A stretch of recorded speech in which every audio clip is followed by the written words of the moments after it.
So in the previous video, so we have discussed the sentence has three parts: subject, verb and object. కదా. So ఒక సెంటెన్స్లో subject ఉంటుంది, దాని తర్వాత verb వస్తుంది, క్రియ వస్తుంది, దాని తర్వాత కర్మ ఆర్ ఆబ్జెక్ట్ వస్తుంది. ఒక క్వశ్చన్ వస్తుంది అనమాట. ఏం క్వశ్చన్ అంటే, బాగానే ఉంది సెంటెన్స్లో ఆబ్జెక్ట్ అనేది ఉంది, ఈ ఆబ్జెక్ట్లు ఎన్ని ఉంటాయి సెంటెన్స్లో, ఒకటి ఉంటుందా, రెండు ఉంటాయా అనేది క్వశ్చన్ డెఫినెట్గా మనకి రావచ్చు అనమాట. సో ఆ క్వశ్చన్ మీరు అడిగితే ఇక్కడ రాసాను చూడండి, number of objects in a sentence. ఒక సెంటెన్స్లో ఎన్ని ఆబ్జెక్ట్స్ ఉండడానికి వీలుంది, ఛాన్స్ ఉంది అని మనం క్వశ్చన్ చేసుకుంటే yes, you are right. So there can be more than one object in a single sentence. ఒక సెంటెన్స్లో ఒకటి కన్నా ఎక్కువ ఆబ్జెక్ట్లు ఉండడానికి అవకాశం ఉంది. సో అవేంటి చూద్దామా? ఇక్కడ చూడండి, ఎగ్జాంపుల్ ఇచ్చాను. So there can be more than one, ya definitely we accept. Next చూడండి, my father gave me a gift. ఇది ఒక సెంటెన్స్. మా నాన్నగారు నాకు, మీ అంటే నాకు, ఎస్ మీ ఈజ్ నాకు ఏమిచ్చారు, ఒక గిఫ్ట్ ఇచ్చారు. గేవ్ అంటే ఇవ్వడం. So my father gave me A gift. మా నాన్నగారు నాకు ఒక గిఫ్ట్ ఇచ్చారు. బర్త్డే సందర్భంగా కావచ్చు, నాకు ఒక గిఫ్ట్ ఇచ్చారు అని ఒక కుర్రాడు చెప్తున్నాడు అనమాట. సో ఇక్కడ మీరు చూసారంటే my father is the subject of the sentence, తెలిసిందే కదా, ఇది సబ్జెక్టు. గేవ్ అనేది వెర్బ్, అది మీకు తెలిసిందే. సో ఇది క్రియ, ఇవ్వడం అనేటువంటిది ఒక క్రియ. సో ఇక్కడ రెండు ఆబ్జెక్ట్స్ వచ్చేసాయి అన్నమాట. ఒకటేమో ఎ గిఫ్ట్ అనేది ఒక ఆబ్జెక్టు, ఇది కూడా object for the verb gave, and me కూడా ఒక object for the verb gave. So there are two objects. So object 1, object 2. Okay. So ఈ ఆబ్జెక్ట్ 1ని మనం ఏమంటాము? So this is called direct object. Okay. Me, నాకు ఇచ్చాడు అన్నాం కదా, నాకు, మీ అనేటువంటిది దిస్ ఈజ్ ఇండైరెక్ట్ ఆబ్జెక్ట్. ఒకటేమో డైరెక్ట్ ఆబ్జెక్ట్, ఇంకోటేమో ఇండైరెక్ట్ ఆబ్జెక్ట్. ఓకే, అర్థమైంది కదా. సో మీకు ఒక చిన్న క్లూ కూడా చెప్తాను. సో ఒక సెంటెన్స్లో రెండు ఆబ్జెక్ట్స్ సైమల్టేనియస్గా ఒకదాని పక్కనే ఒకటి ఉంటే మనం ఏది డైరెక్ట్ ఆబ్జెక్టు, ఏది ఇండైరెక్ట్ ఆబ్జెక్ట్ అని ఎలా తెలుసుకోవడం అంటే, తెలుసుకోవచ్చు. మనం ఒక క్వశ్చన్ వేసుకోవాలన్నమాట. What is given? What is given? ఇక్కడ చూడండి, వాట్ ఈజ్ గివెన్, ఏమి ఇచ్చారు? సో ఒక గిఫ్ట్ ఇచ్చారు మా నాన్నగారు. So A gift, what is given అంటే, వాట్ ఈజ్ గివెన్ అనే క్వశ్చన్కి వచ్చే ఆన్సరు డైరెక్ట్ ఆబ్జెక్ట్ అవుతుంది. ఏమి ఇచ్చారు అనే దానికి వచ్చే సమాధానమే డైరెక్ట్ ఆబ్జెక్ట్. ఓకే. ఎవరికి ఇచ్చారు, రెండోది వచ్చేసి to whom it is given అంటే ఎవరికి ఇచ్చారు, నాకు అని చెప్తున్నాను అనమాట. సో గేవ్ మీ అంటే నాకు. సో నాకు అనేటువంటి ఇచ్చింది కాబట్టి answer to the question to whom it is given అని అన్నప్పుడు ఈ మీ అనేటువంటిది ఇండైరెక్ట్ ఆబ్జెక్ట్ అవుతుంది. సో ఒకటేమో డైరెక్ట్ ఆబ్జెక్టు, ఇంకోటి ఇండైరెక్ట్ ఆబ్జెక్ట్. ఏమి ఇచ్చారు అనేటువంటిది వచ్చే క్వశ్చన్కి ఆన్సరు డైరెక్ట్ ఆబ్జెక్టు, ఎవరికి ఇచ్చారు అనే దానికి వచ్చే సమాధానమే ఇండైరెక్ట్ ఆబ్జెక్ట్. అర్థమైంది కదా. సో డెఫినెట్గా ఒక సెంటెన్స్లో ఒకటే కాదు, ఒకటి కన్నా ఎక్కువ ఆబ్జెక్ట్స్ ఉండడానికి అవకాశం ఉంది. అలా ఉంటే మాత్రము ఒకటి డైరెక్ట్ ఆబ్జెక్ట్ అవుతుంది, రెండవది ఇండైరెక్ట్ ఆబ్జెక్ట్ అవుతుంది. దీనికి బెస్ట్ ఎగ్జాంపుల్ ఏంటంటే, my father gave me a gift.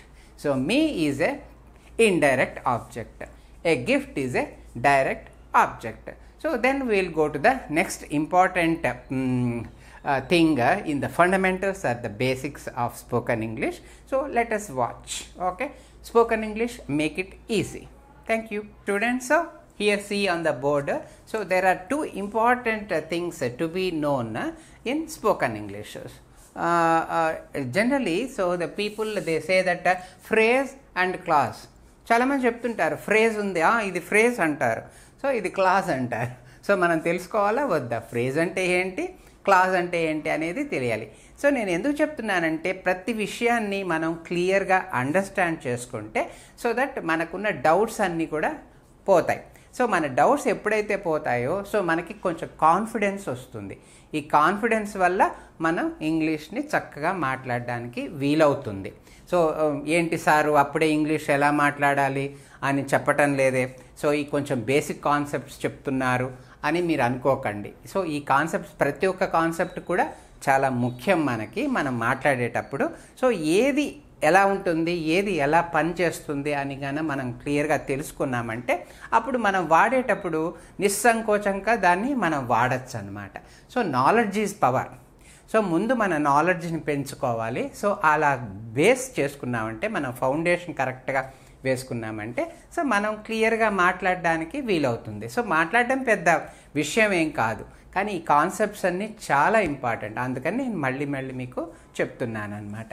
So phrase, clause, so ఈ రెండింటికి డిఫరెన్స్ కూడా ఉంది. అసలు ఫ్రేజ్ ఎలా పనిచేస్తుంది, క్లాజ్ ఎలా పనిచేస్తుంది, ఎందుకంటే సెంటెన్స్ గురించి చదివాం కదా, ఒక సెంటెన్స్లో 3 భాగాలు ఉన్నాయి, ఇవన్నీ బేసిక్సే. సో ఇది ఫర్దర్గా పోయామంటే ఆ సెంటెన్స్లోనే ఫ్రేజెస్ ఉంటాయి, క్లాజెస్. ఏంటి ఫ్రేజు, క్లాజ్ అనేది చూద్దాం. హంటీ డంటీ సాట్ ఆన్ ఏ వాల్, ఇది ఒక సెంటెన్స్. సో హంటీ డంటీ తెలిసిందే కదా మీకు, సబ్జెక్టు. సో ఈ ఇద్దరు పేర్లు ఊరికే రైమింగ్ కోసం పెట్టారు. డంప్టీ అనే పేరు ఉంటుందో లేదో మనకు తెలీదు. హంటీ అండ్ డంప్టీ, హంటీ మరియు డంప్టీ. సాట్ కూర్చున్నారు. సాట్ అంటే తెలిసింది కదా, సిట్ అనేది ప్రెజెంట్ టెన్స్, సాట్ అనేది పాస్ట్, కూర్చోవడం అయిపోయిందనమాట. ఎక్కడ కూర్చున్నారు, ఆన్ ఏ వాల్, గోడ మీద. ఆన్ అంటే మీద అని వస్తుంది, మనకు తెలిసిందే అది. సో ఆన్ ఏ వాల్, గోడ మీద కూర్చున్నారు. ఈ సెంటెన్స్ని మనం అబ్జర్వ్ చేస్తే ఆన్ ఏ వాల్ అనేటువంటిది ఫ్రేజ్. నేను ఎక్స్ప్లెయిన్ చేస్తాను, కానీ ముందు ఎగ్జాంపుల్ ఇచ్చాను. On a wall, on a wall, ఈ 3 వర్డ్స్ కలిపితే అది ఒక ఫ్రేజ్ అవుతుంది అన్నమాట.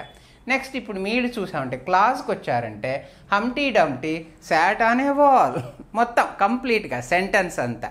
సో క్లాజ్లో సబ్జెక్ట్ మొత్తం ఉంటుంది, వెర్బ్ ఉంటుంది, ప్లస్ ఆబ్జెక్ట్ కూడా ఉంటుంది. సో ఆన్ ఏ వాల్ ఏంటి, yes it is nothing but the object for the verb sat. ఈ సాట్ అనే వెర్బ్కి ఆన్ ఏ వాల్ అనేది ఆబ్జెక్ట్ అనమాట. సో ఇందులో ప్యూర్ కంప్లీట్గా మొత్తం సెంటెన్స్లో ఉండాల్సిన ఫండమెంటల్ పార్ట్స్ అన్నీ కూడా ఉన్నాయి. Humpty Dumpty subject of the sentence, sat verb of the sentence, on a wall is the object of the sentence.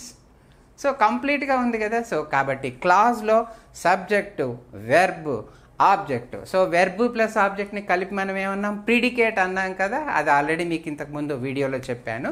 So ఈ ప్రిడికేట్ కానీ సబ్జెక్టు ప్లస్ ప్రిడికేట్ 2 కూడా క్లాజ్లో కంపల్సరీగా ఉంటాయి. అది ఇండిపెండెంట్గా సెంటెన్స్ లాగా మన్నుతుంది అనమాట, సెంటెన్స్ లాగా ఉంటుంది. సో ప్యూర్, అది కంప్లీట్గా ఉంటుంది. కానీ ఫ్రేజ్ అనేటువంటిది ముక్కలు ముక్కలుగా, చిన్న చిన్న ముక్కలు, చిన్న చిన్న పదాలు కలిపి తయారవుతుంది. Example on a wall. So ఇది మనకి కంప్లీట్ మీనింగ్ ఇవ్వదు, దీనివల్ల మనకి ఏమీ కంప్లీట్ సెంటెన్స్ అవ్వదు, ఏమీ మీనింగ్ ఉండదు, ఇందులో సబ్జెక్టు ఉండదు, వెర్బ్ ఉండదు, ఆబ్జెక్టు ఉండదు. అంటే సబ్జెక్ట్ ప్లస్ ప్రిడికేట్ మిస్సింగ్ అన్నమాట. కానీ ఇంగ్లీష్ లాంగ్వేజ్లో ఫ్రేజెస్ చాలా ఇంపార్టెంట్. సో చాలా ఫ్రేజెస్ మనం డైలీ యూసేజ్లో స్పోకెన్ ఇంగ్లీష్లో మాట్లాడతాం. సో వండర్ఫుల్ ఫ్రేజెస్ మనకి ఉన్నాయి. సో వాటిని నెక్స్ట్ స్లైడ్లో మీకు లిస్ట్ రూపంలో అన్నీ ఇస్తాను, చూడండి. మీరే ఆశ్చర్యపోతే, ఓ ఇవన్నీ ఫ్రేజెసా, మనం ఉపయోగించాల్సినవా అని అనుకుంటా. సో ఇంగ్లీష్ మనం మాట్లాడాలంటే మనకి వీలున్నన్ని ఎక్కువ ఫ్రేజెస్ తెలిసాయి అనుకోండి, మనం చక్కగా అవే మాట్లాడచ్చు. సో మనం కంప్లీట్ సెంటెన్స్ మాట్లాడాల్సిన అవసరమే లేదు. సో ఈ ఫ్రేజెస్ని చక్కగా నేర్చుకుంటే బోల్డ్ అనే ఫ్రేజెస్ మీకు తెలుసు అనుకోండి, ఆ ఫ్రేజెస్నే మీరు డైలీ యూసేజ్లో వాడుకోవచ్చు అనమాట. నేను ఒక చిన్న ఎగ్జాంపుల్ చెప్తాను. హలో అన్నారు, yes it is a phrase. దాంట్లో సబ్జెక్ట్ ఉందా, లేదు. వర్బ్ ఉందా, లేదు. ఆబ్జెక్ట్ ఉందా, లేదు. So okay, I will see you అన్నారు, ఓకే, ఇట్లాంటివి. సో ఇవన్నీ కూడా ఫ్రేజెస్ అన్నమాట. అవేం ఇండిపెండెంట్ సెంటెన్సెస్ ఏం కాదు. వాటిలో కంపల్సరీగా సబ్జెక్ట్ ఉండాలి, వెర్బ్ ఉండాలి, ఆబ్జెక్ట్ ఉండాలి అనేదే లేదు. కానీ మనం రెగ్యులర్ యూసేజ్ ఆఫ్ స్పోకెన్ ఇంగ్లీష్లో హైలీ యూస్ఫుల్ ఏంటంటే ఫ్రేజెస్, క్లాజెస్ కాదు. సో ఈ ఫ్రేజెస్ని మనం చాలా స్ట్రాంగ్గా తయారవ్వాలి. మీకు నెక్స్ట్ స్లైడ్లో నియర్లీ 50 ఫ్రేజెస్, చాలా ఇంపార్టెంట్ డైలీ మనం యూజ్ చేసే ఫ్రేజెస్ని నెక్స్ట్ స్లైడ్లో మీకు చూపెడతాను. సో ముందు ఇక్కడ బేసిక్ డిఫరెన్సెస్ ఈ రెండింటికి నేను బోర్డు మీద రాసాను చూడండి. Phrase is a part of a sentence. ఇందులో చూడండి ఆనే వాల్ అనేది పార్ట్ ఆఫ్ సెంటెన్స్. సో ఇక్కడితో కూడా ఆపేయచ్చు. హంప్టీ డంప్టీ శాట్, కరెక్టే, అంతే. ఇంక మీరు ముందుకే వెళ్ళక్కర్లేదు, ఫుల్ స్టాప్ పెట్టేయచ్చు. Humpty Dumpty sat, Humpty Dumpty కూర్చున్నారు. ఎక్కడ కూర్చున్నారు, ఎప్పుడు కూర్చున్నారు అనే అవసరం లేకపోతే మనకి హంప్టీ డంప్టీ శాట్ సరిపోయింది, ఆబ్జెక్ట్ అక్కర్లేదు. ఓకేనా? సో అక్కడ వరకే సెంటెన్స్. కానీ ఇంకొంచెం డీటెయిల్డ్గా మనం సెంటెన్స్ రాసేటప్పుడు ఎక్కడ కూర్చున్నారనేది కూడా చెప్తున్నాం. ఆన్ ఏ వాల్, గోడ మీద కూర్చున్నారు. సో ఆన్ ఏ వాల్ అనేటువంటిది on, it is a preposition. A అనేటువంటిది ఆర్టికల్లో మీకు తెలిసిందే కదా, వోవెల్స్ వచ్చినప్పుడు యాన్ వాడతాము, కాన్సనెంట్ సౌండ్ వచ్చినప్పుడు ఏ వాడతాము, వాల్. సో వాల్ అనేటువంటిది కాన్సనెంట్ సౌండే కదా, డబ్ల్యూ కాబట్టి. Okay, it is a part of the sentence. చూసారా ఇక్కడ పార్ట్ ఆఫ్ ద సెంటెన్స్ కదా. ఇక్కడికి రండి, combination of few words. Yes, on is a word, a is a word, wall is a word, combination అనమాట. Next, it is not independent. దీన్ని on a wall అంటే ఏమన్నా meaning ఉందా? లేదు, అది ఇండిపెండెంట్ కాదు. సో దీనిలో ఒక భాగం, సెంటెన్స్లో ఒక భాగం మాత్రమే అవుతుంది. ఇంకొంచెం మోర్ ఇన్ఫర్మేషన్ ఇస్తుంది. హంప్టీ డంప్టీ ఎక్కడ కూర్చున్నారు, గోడ మీద అని కొద్దిగా ఇన్ఫర్మేషన్ ఇవ్వడానికి మాత్రమే ఈ ఫ్రేజు పనికొస్తుంది సెంటెన్స్లో. It is only a part of the sentence అనమాట. Next, no complete meaning. అనే వాళ్ళంటే పూర్తి మీనింగ్ వచ్చిందా? రాలేదు. Next, no subject and no predicate. ఇందులో సబ్జెక్ట్ ఏముంది? ఆన్ ఏ వాల్లో సబ్జెక్టు లేదు, ప్రిడికేటు లేదు, రెండూ లేవు. సబ్జెక్ట్ లేదు, వెర్బ్ లేదు, ఆబ్జెక్ట్ కూడా లేదు. సో అది ఫ్రేజ్ గురించి. క్లాస్కి వచ్చారంటే, clause is a complete sentence. Clause ఒక complete sentence. It has subject as well as predicate, verb plus object. Okay, so it is independent. So Humpty Dumpty sat అనే wall ఒక complete sentence చెప్పేసాను, అయిపోయింది. So చాలా కంప్లీట్గా ఉంటుంది. ఒకటేమో dependent clause ఉంటుంది, అంటే ఒక దాని మీద ఆధారపడుతుంది. ఇంకోటేమో ఇండిపెండెంట్ క్లాజ్ ఉంటుంది, దాన్ని మెయిన్ క్లాజ్ అంటాం. మెయిన్ క్లాజ్ ఈజ్ ఇండిపెండెంట్, దేని మీద అది ఆధారపడదు, దానంతకు అదే ఒక సెంటెన్స్ లాగా పనిచేస్తుంది. కానీ ఇంకొకటి మాత్రము డిపెండెంట్ క్లాజ్. ఈ ఇండిపెండెంట్ క్లాజ్ మీద డిపెండెంట్ క్లాజ్ ఆధారపడి ఉంటుందన్నమాట. ఓకేనా? సో దానికి ఈ రెండిటికి, డిపెండెంట్ క్లాజ్ని ఇండిపెండెంట్ క్లాజ్ని, ఒక సబార్డినేట్ కంజంక్షన్ వర్డ్ ఉంది, అవి నేను చెప్తాను. ఈ సబార్డినేట్ కంజంక్షన్తో ఈ రెండింటిని, డిపెండెంట్ క్లాజ్ని ఇండిపెండెంట్ క్లాజ్ని కలుపుతారు. ఓకే, అప్పుడు ఫుల్ ఫ్లెడ్జ్డ్ సెంటెన్స్ ఒకటి తయారవుతుంది. వీటికి నేను ఎగ్జాంపుల్స్ కూడా ఇస్తాను, అప్పుడు మీకు ఇంకా బాగా అర్థమవుతుంది. సో తెలుసుకున్నారు కదా students. So the difference between a phrase and A class. So phrases are very important for spoken English and you must be very strong in many number of phrases. Okay, so let us go to the details of these phrases and clauses. Okay, and so you can see 25 commonly used phrases on the board, and they are really good and we can use them in your daily life. Okay, they are very easy and there is no grammar and the sentences are not complete. ఏ వాక్యాలు కాదు అవి, grammar అనేది ఏమీ ఉండదు. So వాటిని మనం చాలా ఫ్రీగా హ్యాపీగా మనం డైలీ లైఫ్లో వాడుకోవచ్చు అన్నమాట. సో ఇవి చూడండి, ఇవన్నీ ఎగ్జాంపుల్స్ లాగా తీసుకోండి. చాలా ఉంటాయి ఇవి, కానీ కొన్ని మాత్రము మనకు అర్థం కావడం కోసం, కాన్సెప్ట్ అర్థం కావడం కోసం ఇక్కడ ఇవ్వడం జరిగింది. ఇందులో 25, నెక్స్ట్ స్లైడ్లో ఇంకో 25 కూడా నేను ఇస్తాను. కానీ మోస్ట్ కామన్ ఫ్రేజెస్ మన డైలీ లైఫ్లో ఉపయోగపడతాయి అన్నమాట. చూద్దామా? Nice to meet you. So మనం ఎవరినైనా కలిసినప్పుడు మిమ్మల్ని కలవడం నాకు చాలా సంతోషంగా ఉంది అని మనం వ్యక్తీకరిస్తాం కదా మన భావాన్ని, అట్లాంటిదే ఇది. So nice to meet you. So English మాట్లాడేవాళ్ళు, ఫారినర్స్ వేరే వాళ్ళని కలిసినప్పుడు ఇలా అంటారనమాట, ఓ చాలా బాగుంది మీరు, నైస్ టు మీట్ యూ. భావాలన్నీ ఒకటే, భాష ఉంటుంది, వాళ్ళ భాష వాళ్ళది, మన భాష మనది. సో కానీ భావం ముఖ్యంగా మనకు అర్థమైతే దాన్ని ఎలాగ వ్యక్తీకరించాలో వాళ్ళ భాషలో వాళ్ళు వ్యక్తీకరిస్తారు, మన భాషలో మనం వ్యక్తీకరిస్తాం అనమాట. సో ఇది వాళ్ళ వ్యక్తీకరణ, nice to meet you, nice to meet you. So మనం కూడా ఈ స్పోకెన్ ఇంగ్లీష్లో ఇవి వాడచ్చు, ఈ phrases. Next how is it going, ఏంటి సంగతులు అని మనం అడుగుతాం కదా, అలాంటిది. సో ఏంటి విషయాలు, విశేషాలు ఏంటి అని అంటాం జనరల్గా. అది ఇక్కడ ఏమిచ్చాడు, how is it going, that is their usage. Next WhatsApp. So మన వాట్సాప్ యాప్ అది అక్కడ, ఇక్కడ మాత్రం వాట్సాప్ యూపీఎప్. ఏం జరుగుతోంది, ఏంటి విషయాలు అలాంటిదే. ఇది కూడా వాట్సాప్ అని కూడా అలాంటిది కూడా ఒక phrase. Next what do you do, how do you do అనొచ్చు, లేకపోతే వాట్ డూ యూ డూ అంటే ఎలా ఉన్నారండి అని మనం అడుగుతాం కదా, అది బాగున్నారా. మనకి చాలా కామన్గా ఉన్నది బాగున్నారా అని అంటాము, అలాంటిది ఇది what do you do. Okay, next that sounds good. ఇక్కడ ఏంటంటే ఒకరు ఏదో చెప్పారు విషయాన్ని, అది మీకు చాలా బాగా నచ్చింది వాళ్ళు చెప్పింది. సో కాబట్టి మీకు చాలా బాగా పనికొచ్చేదిగా ఉంటుందన్నమాట. అలాంటప్పుడు దట్ సౌండ్స్ గుడ్, అది చాలా బాగుంది, ఎస్ వెరీ గుడ్ అని చెప్పడాన్ని దట్ సౌండ్స్ గుడ్ అంటారు. Okay, next that works for me.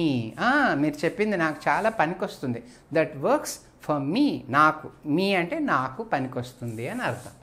Next it was nice chatting with you.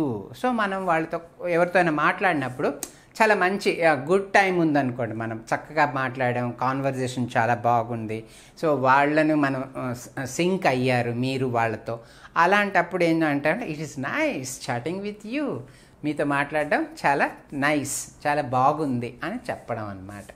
Next have a good time.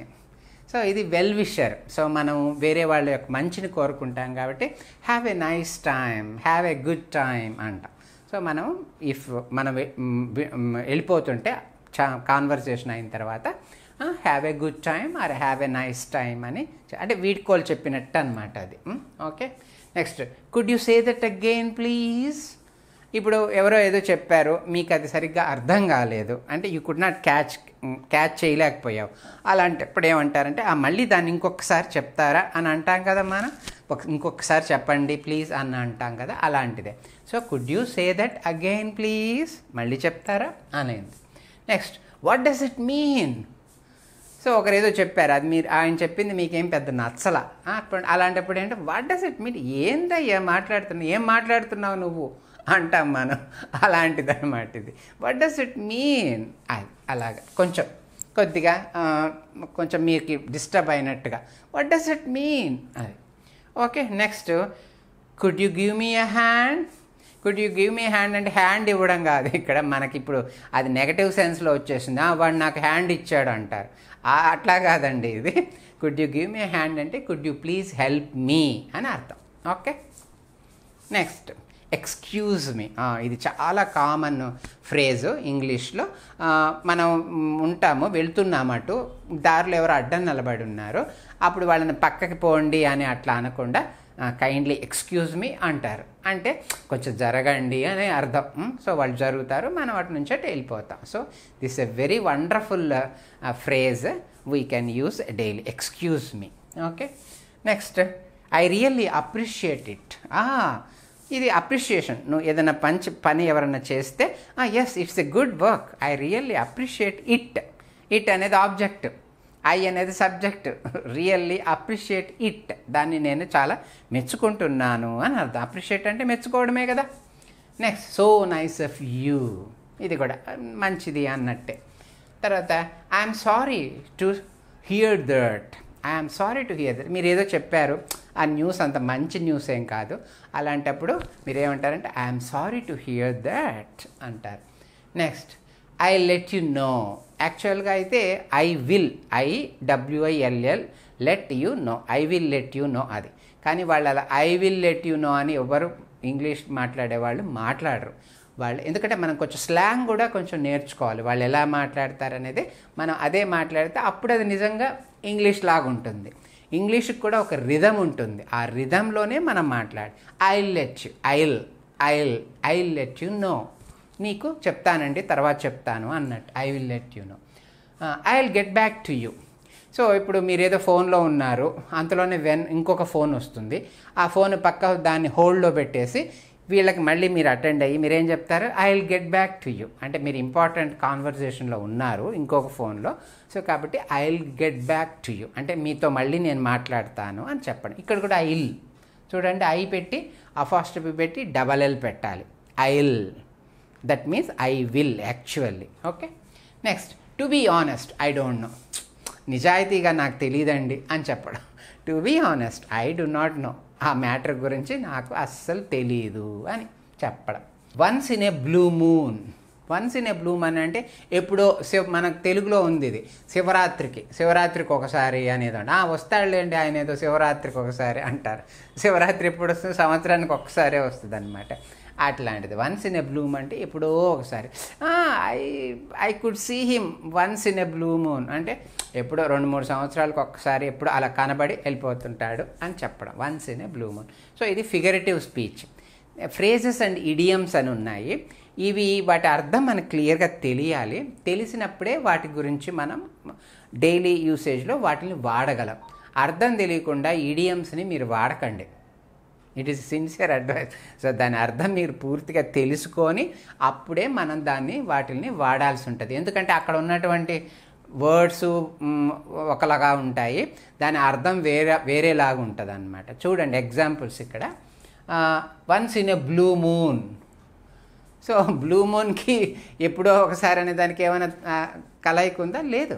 Once in a blue moon అంటే ఎప్పుడో ఒకసారి అన్నప్పుడే ఆ బ్లూ మూన్ అని అంటారనమాట. Next, a piece of cake. It is a piece of cake for me అని అంటారు. ఏంటి పీస్ ఆఫ్ కేక్ అంటే? చాలా ఈజీ అని అర్థం అన్నమాట. My mother has gave me some work. It is a piece of cake for me, I did it within 2 minutes అంటాడు. అంటే మా అమ్మ నాకు ఒక పని ఇచ్చింది, దాన్ని నేను కేవలం 2 నిమిషాల్లోనే పూర్తి చేశాను. అది నాకేంటంటే ఒక కేక్ యొక్క పీస్ని కోసి తిన్నంత ఈజీ అన్నట్టు. తెలిసిందే కదా, కేక్ చాలా మెత్తగా ఉంటుంది, కొయ్యడం సులభం, తినడం అంతకన్నా సులభం. ఓకే, అలాగనమాట. It is a piece of cake for me అలా. Next, to feel under the weather. To feel under the weather కూడా ఇడియమాటిక్ ఎక్స్ప్రెషన్. ఇది కూడా ఇడియమే ఇది కూడా.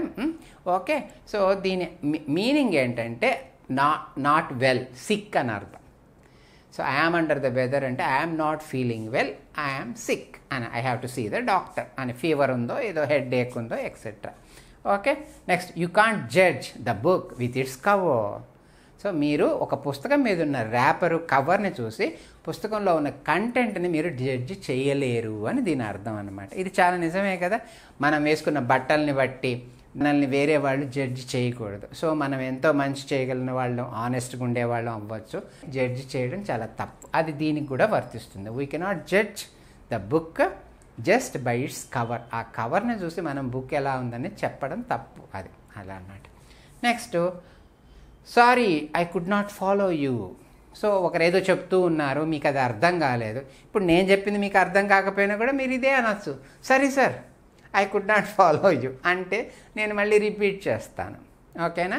సో మీకు ఏదైనా అర్థం కాకపోతే ఈ కామెంట్ సెక్షన్ కూడా అది ఓపెన్ ఉంది. ఆ కామెంట్ సెక్షన్లో మీరు రాయండి, అది నేను తప్పకుండా ఆన్సర్ చేస్తాను. నెక్స్ట్ క్లాస్లో, నెక్స్ట్ వీడియోలో మీరు చెప్పినవి ఏదైనా ఉంటే నేను తప్పకుండా ఆన్సర్ చేయగలను. కాబట్టి sorry I could not follow you మీరు ఎప్పుడు మర్చిపోవద్దు. సో ఎప్పుడున్నా ఉంటే మీరు నాకు తెలియపరిస్తే వాటిని మళ్ళీ నేను అడ్రస్ చేస్తాను. ఓకేనా? Next, what is that word? It is on the tip of my tongue. మనకి తెలుగులో కూడా ఉంది ఇది. What is that word? ఏంటి ఆ శబ్దం? నా నాలుక మీదే ఉంది, బయటికి రావటం లేదు అని అంటుంటాం ఒక్కొక్కసారి వర్డ్స్ ఉంటాయి కానీ మనకి ఇమీడియట్గా గుర్తురావు. ఓకే, అది గుర్తు రావడానికి కొంచెం కాసేపటికి గుర్తొచ్చింది అని చెప్తుంటారు వాళ్ళు ఆ వర్డ్ని. అట్లాగన్నమాట. What is that word? It is on the tip of my tongue. నా నాలుక మీదే ఉంది. ఇది తెలుగులో ఎగ్జాక్ట్గా ఉంది. చూసారా ఫ్రెండ్స్, ఇవన్నీ కూడా most commonly used daily phrases. So you can learn them and use them as frequently as possible in your daily life. Okay, so we shall go to the next another 25 commonly used phrases in the next slide. Okay friends, so here are some more most commonly used phrases on the board. So ఇవి చూశారు కదా, ఇంతకుముందు slide కూడా చూశారు. So వాటిలో మీకు చాలా కామన్గా మనం రోజు వాడేటువంటి ఫ్రేజెస్ వీటిని చూడండి. Hello, yes it is a phrase. ఇందులో సబ్జెక్ట్ ఏది, వెర్బ్ ఏది, ప్రెడికేట్ ఏది, ఏమీ లేదు. సో కాబట్టి it is a simple phrase, hello. Okay, చాలా కామన్గా మీరు హలో అని అంటుంటారు ఇప్పుడు. Okay, next keep going. So నీకు ఏదైనా చెప్పారనుకోండి, అంత బాగుంది, yes move on, keep going, వెళ్ళు, అలాగే బాగుంది, చెయ్యి, ఆ పని చెయ్యి అని చెప్పడం, keep going. Okay, next wait a minute. So చాలా బిజీగా ఉన్నారు, ఎవరో వచ్చి మిమ్మల్ని అడుగుతున్నారు, ఇంకొకరు ఎవరో ఉన్నారు, ఒక పని చేస్తున్నారు, అప్పుడు ఏమంటామంటే so kindly wait a minute, అంటే ఒక్క నిమిషం ఆగండి అని చెప్తాం కదా, అది వెయిట్ ఏ మినిట్. అది next I'm with you. So మీ ఫ్రెండ్ ఉన్నాడు, అప్పుడు నీ దగ్గరకు వచ్చేది సమ్ హెల్ప్ అడిగాడు, ఊరికనే మాట సహాయమే కావచ్చు, ఆయనకి కొంచెం సపోర్ట్ కావాలన్నమాట అనేది. సో దాని అప్పుడు నువ్వేమంటావంటే oh don't worry, I'm with you, నేను నీతో ఉన్నాను, ఓకే, నీకు అండగా ఉంటాను అంటాం కదా తెలుగులో, అది అచ్చంగా కరెక్ట్గా మనం మాట్లాడేది, నీకు అండగా ఉంటాను, అండదండ అంటారే అలాగా, నీకు అండగా ఉంటాను అని. So I'm with you, so that's good. So ఎవరైనా ఏదైనా చెప్తే బాగుంది, నచ్చింది అనుకోండి, బాగుందండి అన్నారే, అలాగే దట్స్ గుడ్, అదొక expression. Next be good.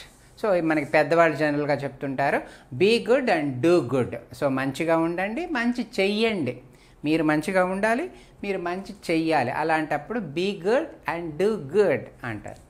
Next are you with me. మీ ఫ్రెండ్ని అడుగుతున్నారు మీరు, నువ్వు నాతో ఉన్నావా ఈ విషయంలో, ఓకే, మన ఇద్దరం కలిసే చేస్తున్నావు, మళ్ళీ నువ్వు తర్వాత నేను కాదు ఆ బాధ్యత అంతా నీదే అని మళ్ళీ నా మీద వేయకూడదు అని చెప్పి, are you with me in this matter. Yes I'm with you. Okay, దానికి answer. Next do you agree. మీరు ఏదో ఒకటి అడిగారు, మీ ఫ్రెండ్ని అడిగినప్పుడు ఆయన అగ్రిమెంట్ కావాలి మీకు. సో నేను చెప్పాను కదా do you agree, yes I do agree అంటే నేను ఒప్పుకుంటున్నాను, ఒప్పుకోవడం, అగ్రీ అంటే ఒప్పుకోవడం, do you agree. Okay, next it's waste of time. So unnecessary discussion పెట్టారు, టైం అంతా వేస్ట్ అయిపోతుంది. అప్పుడు ఒక ఆయన కూర్చొని ఉన్న మీ friend one of your friends ఏమన్నాడంటే so stop that discussion, it's waste of time. ఎందుకంటే టైంని వేస్ట్ చేస్తారు, అది అనవసరమైన టాపిక్, అది వదిలేయండి అని చెప్తున్నాడని, it's waste of time. Okay, next it's amazing.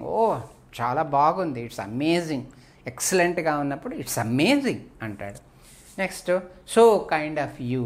So ఎవరైనా మనకి హెల్ప్ చేసినప్పుడు so nice of you, so kind of you, ఇలాంటివన్నీ సిమిలర్ అనమాట.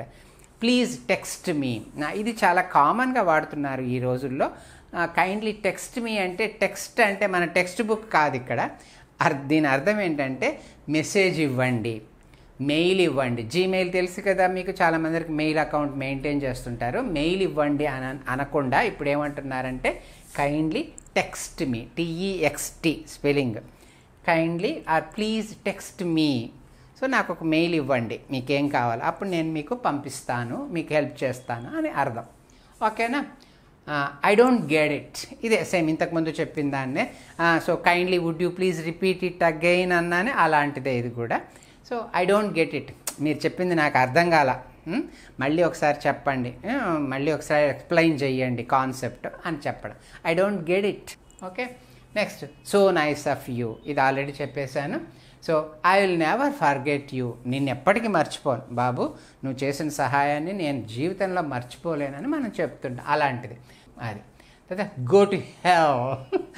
మీరు ఫ్రెండ్స్తో చాలాసార్లు మాట్లాడుంటారు, అంటే నువ్వు నరకానికి పో అని కాదు, మనం తెలుగులో అది ఎప్పుడు వాడము, కానీ ఇంగ్లీష్లో మాత్రం వాళ్ళ స్పోకన్ ఇంగ్లీష్లో అదే అమెరికన్స్ వాళ్ళు మాత్రం అంటుంటారు. కోపం వచ్చిందనుకోండి, అతను చెప్పింది ఎదుటి వాళ్ళు ఎంతకి వినలేదనుకోండి, అలాంటప్పుడు ఏమంటాడు గో టు హెల్ అంటాడు, గో టు హెల్. అది కూడా చాలా కామన్గా యూస్ చేసేటువంటి ఫ్రేజే. Okay, do or die, we shall finish it today. చచ్చినా బతికినా అంటామే, చచ్చినా బతికినా లాగా అనమాట. Do or die, we shall finish it today, ఈరోజు చేసి తీరాల, ఎందుకంటే పోస్ట్ పోన్ చేస్తూ ఉన్నారు చాలాసార్లు పోస్ట్ పోన్ చేశారు. అలాంటప్పుడు ఏమంటారంటే do or die, we shall finish it today అని ఒక డిటర్మినేషన్ అనమాట. ఓకే, డ్యామ్ ఇట్, ఇది కూడా చాలా కామన్గా వినే ఉంటారు, డ్యామ్ ఇట్ అంటారు. సో డ్యామ్ ఇట్లో స్పెల్లింగ్ చూడండి, DAMN ఉంది, N సైలెంట్ అక్కడ. సో కాబట్టి మీరు స్పెల్లింగ్ జాగ్రత్తగా ఉండాలి, DAMN డ్యామ్ అన్నాము, కానీ డ్యామ్ అని అంటారు, కానీ ఎన్ సైలెంట్ కాబట్టి డ్యామ్ ఇట్ అంటాం. అంటే మీకు ఏదైనా నచ్చినప్పుడు డ్యామ్ ఇట్ అనేస్తారు. Next good luck. ఎగ్జామ్కి వెళ్తుంటారు, అప్పుడు మీరు ఫ్రెండ్కి చెప్తారు గుడ్ లక్ అంటారు.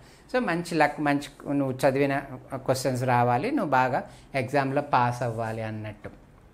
ఆల్ ద వెరీ బెస్ట్ అలాంటిదే ఇది కూడా. Next never forget. Good things you never forget, or you never forget me అన్నారు. నన్ను మర్చిపోకు మిత్రమా అంటాం, అలాగే నెవర్ ఫర్గెట్ మీ అది కూడా అనుకోవచ్చు. సీ యూ అగైన్, మళ్ళీ కలుద్దాం అని మనం అంటాం తెలుగులో. సో దానికే ఇంగ్లీష్ ఫ్రేజ్ ఏంటంటే సీ యూ అగైన్, మళ్ళీ కలుద్దాం అని చెప్పడం. Next move on. Yes, we should move on. జీవితంలో రకరకాల సంఘటనలు జరుగుతుంటాయి, కానీ మనం we should move on, keep going things. So move on అయిపోవాలి లైఫ్లో, అది తప్పదు మనకి ఎవరికైనా కూడా. We have to move on further. Okay, pass it on. So ఇక్కడ మనం ఎవరైనా డైనింగ్ టేబుల్ మీద కూర్చున్నారు, సాల్ట్ ఎక్కడో దూరంగా ఉంది, నీకు అందదు చేపెడితే, అలాంటప్పుడు so kindly pass it on అంటే నా దగ్గరికి పంపించు అని, పాస్ ఇట్ ఆన్ అది కూడా ఒక ఫ్రేజ్. చూసారా ఫ్రెండ్స్, ఇవన్నీ చాలా కామన్గా యూస్ చేసేటువంటి ఫ్రేజెస్. సో చాలా ఈజీ. సో వీటిని మీరు ఒకటికి 2 సార్లు చదివారంటే మీకు వచ్చేస్తుంది. వీటిని బైహార్ట్ చేయాల్సిన అవసరం కూడా లేదు. వీటిని తరచుగా మీరు మాట్లాడే డే టు డే లాంగ్వేజ్లో వాడుతూ ఉండండి. అప్పుడు మీకు క్లియర్గా అసలు ఫ్రేజెస్ ఎలా వాడడం, ఎప్పుడు వాడడం అనేది క్లియర్గా తెలుసు. కానీ ఈడియమ్స్ వాడేటప్పుడు మాత్రం ఒక ఈడియంని మాత్రం దాని మీనింగ్ కరెక్ట్గా తెలుసుకొనే వాడండి. ఈడియమ్స్ని ఎప్పుడు కూడా మీనింగ్ తెలియకుండా వాడకండి. ఇది నా sincere advice. Okay, thank you. Next స్లైడ్లో మళ్ళీ కలుద్దాం.